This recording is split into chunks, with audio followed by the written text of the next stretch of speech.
নমস্কার বন্ধুরা, আজ নিয়ে এসেছি প্রতিটি বাঙালির বাড়িতে প্রায় প্রতিদিনই রান্না করা হয় এমনই একটি রেসিপি। খুবই সাধারণ কিন্তু খেতে অসম্ভব সুস্বাদু। আজ রান্না করব চিংড়ি দিয়ে কুমড়ো পুঁইশাকের চচ্চড়ি। আর আমি এই চিংড়ি পুঁইশাকের চচ্চড়ি যেভাবে রান্না করছি সেইভাবে একবার রান্না করে খেয়ে দেখবেন, অসম্ভব খেতে টেস্টি হয়। আশা করছি আজকের এই রেসিপিটা আপনাদের কাছে খুব ভালো লাগবে। ভালো লাগলে লাইক শেয়ার করার অনুরোধ রইল। তো চলুন দেখে নেওয়া যাক। তো এখানে আমি প্রায় 500 গ্রাম মতো পুঁইশাককে একটু বড় বড় রেখে রেখে ডাঁটা সমেত শাকগুলোকে কেটে নিয়েছি। এবার এই পুঁইশাকটাকে জল দিয়ে খুব ভালো করে এটাকে ধুয়ে নিতে হবে, যাতে পুঁইশাকের মধ্যে কোনো বালি টালি পোকা না থাকে। তো খুব ভালো করে কিন্তু এটাকে 2 থেকে 3 বার জল পাল্টে পাল্টে ধুয়ে নিতে হবে। তো পুঁইশাকটা আমি একদম ফ্রেশ জলে খুব ভালো করে ধুয়ে নিয়েছি। এরপর পুঁইশাকের সাথে যে সবজিগুলো আমি দেবো সেগুলো আমি ধুয়ে নিচ্ছি। তো আমি এখানে সামান্য একটু কুমড়োকে এভাবে একটু বড় বড় রেখে কেটে নিয়েছি। আর এখানে আলু নিয়ে নিয়েছি। আলুটাকে দেখুন খুব ভালো করে আমি ধুয়ে নিচ্ছি জল দিয়ে। আর এর সাথে আমি সামান্য পরিমাণ একটু বেগুন আর সামান্য একটু এখানে পটল কেটে নিয়েছি। তো আপনারা যদি চান এর সঙ্গে কিন্তু একটু যে গাঠি কচু হয় সেটাও কিন্তু একটু অ্যাড করতে পারেন, খেতে কিন্তু ভালো লাগবে। তো সমস্ত সবজিগুলোকে দেখুন আমি একে একে ধুয়ে নিয়ে নিয়েছি। দেখুন পুঁইশাকটা আমি ধুয়ে নিয়েছি খুব ভালো করে। আর দেখুন সমস্ত সবজিগুলোকে দেখুন ধুয়ে নিয়েছি। এরপর আমি রান্নাতে চলে যাব। তো তার আগে আমি একটা মশলা তৈরি করে নিয়েছি। তো এখানে একটা মিক্সার জারের মধ্যে আদা আর 4-5টা কাঁচা লঙ্কা দিয়ে দিয়েছি একসাথে। আর এখানে সামান্য 1 টিস্পুন পরিমাণ একটু জিরে গুঁড়ো দিয়ে দিয়েছি। এবার জল দিয়ে একটা স্মুথ পেস্ট আমি তৈরি করে নেব। এরপর কড়াইতে আমি সর্ষের তেল দিয়ে দিলাম। এবার তেলটাকে গরম করে নিয়ে আমি এখানে চিংড়ি মাছগুলোকে ছেড়ে দিয়ে চিংড়ি মাছগুলোকে হালকা করে একটু ভেজে নেব।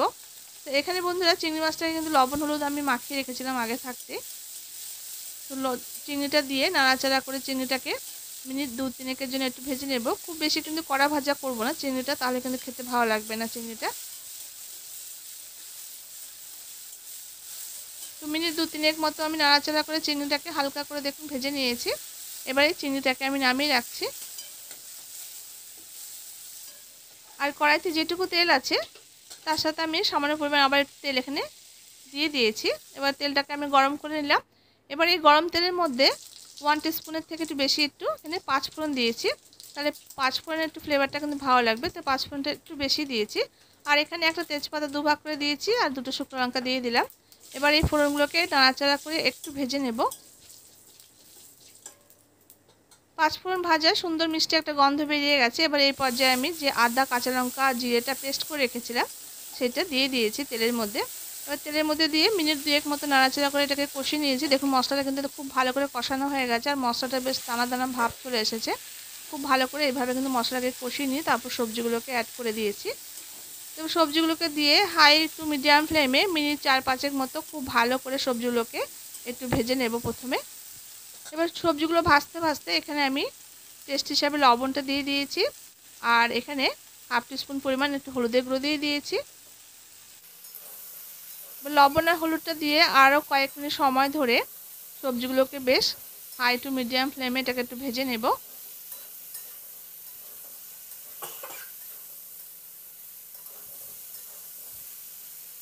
একটু নাড়াচাড়া করে এটাকে ভেজে নেওয়ার পর এবার একটা ঢাকা দিয়ে রেখে দিচ্ছি মিনিট 2-3 জন্য। এতে দেখবেন সবজিগুলো কিন্তু অনেকটাই নরম হয়ে যাবে আর বেশ সুন্দর কিন্তু ভাজাটা হবে। তো দেখুন সবজিগুলো ঢেকে রাখার ফলে সুন্দর করে কিন্তু এটা একদম সফট হয়েছে। এরপর এই পর্যায়ে আমি এবার যে কেটে রেখেছিলাম পুঁইশাকটাকে, সে কেটে ধুয়ে রাখা পুঁইশাকটা আমি অ্যাড করে দিচ্ছি। পুঁইশাকটা দিয়ে নাড়াচাড়া করে সবজির সঙ্গে খুব ভালো করে এটাকে একটু মিশিয়ে নেব। তো কুমড়ো পুঁইশাকের চচ্চড়ি বন্ধুরা এইভাবে একবার এই সবজি অ্যাড করে দিয়ে একবার রান্না করে খেয়ে দেখবেন। এইভাবে কিন্তু রান্না করে খেতে কিন্তু খুব ভালো হয়।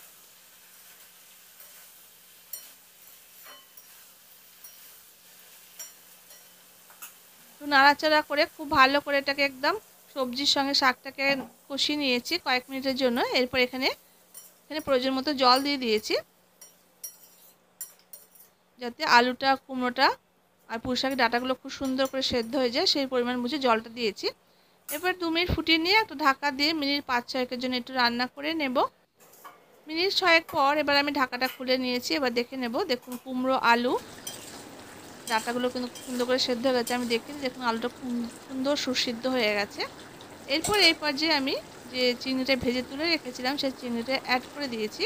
এবার চিংড়িটা অ্যাড করে খুব ভালো করে নাড়াচাড়া করে এটাকে মিশিয়ে নেব। আর খুব বেশি কিন্তু নাড়াচাড়া করা যাবে না, যেহেতু কুমড়োগুলো একদম নরম সেদ্ধ হয়ে গেছে। তো খুব বেশি যদি ঘাটাঘাটি করা হয় তাহলে কিন্তু একদম ভর্তা মতো হয়ে যাবে।